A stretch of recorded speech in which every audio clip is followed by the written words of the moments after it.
ગઈકાલે રાત્રે જેવી પોલીસને બનાવની જાણ થઈ, પોલીસ તાત્કાલિક સ્થળે પહોંચી ગઈ હતી.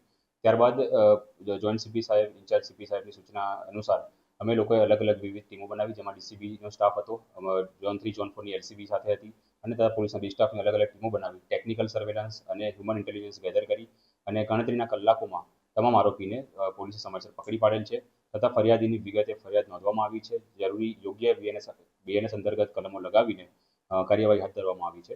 સાહેબ, આરોપીઓ કેટલા પકડાયા? શું નામ જેમનું ક્યારે જે લોકો? 4 આરોપી આપણે પકડ્યા છે. એકનું નામ મોઈ છે, સેકન્ડ રેહાન છે. તેઓ બંને કુંભારવાડા વિસ્તારના ભાનવાડના રહેવાસી છે અને ચોથા માણસનું નામ ઉવેશ શેખ છે, જે ડભોઈ રોડ પાસે રહે છે. સાહેબ, શું હતું આ લોકોના બાદ શેની હતી? તેઓ પાણીપુરી લારી પર ગયા હતા અને પાણીપુરી જે ખાતી વખતે કંઈ પાણીપુરીના પૈસા આપતી વખતે માથાકૂટ થઈ હતી અને તે માથાકૂટ હેઠળ તેની સાથે માથાકૂટ થઈ તે ભાગતો ભાગતો હેમુના સ્ટોરની અંદર ઘૂસ્યો અને તેને મારવા જતા દુકાનને ઘણું એ લોકો નુકસાન કરેલ છે. સાહેબ, શું કે આ જે રીતે બનાવો બની રહ્યા છે, આ રીતના એમના માટે કઈ રીતની સજાની જોગવાઈ કરવામાં? લૂંટનો ગુનો દાખલ કરવામાં આવ્યો છે, જે ખૂબ જ ગંભીર ગુનો છે, જેમાં સજાનું પ્રાવધાન પણ ખૂબ જ ગંભીર છે.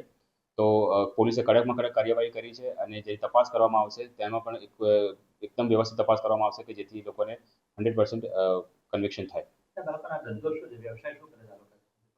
જે આજે 3 જણા છે એમાંથી એક જણ છે એ કાર વોશનું કામ કરે છે, એક ફેબ્રિકેશનનું કામ કરે છે અને બાકી એવી છૂટક મજૂરી અને નાના મોટા કામ કરે છે.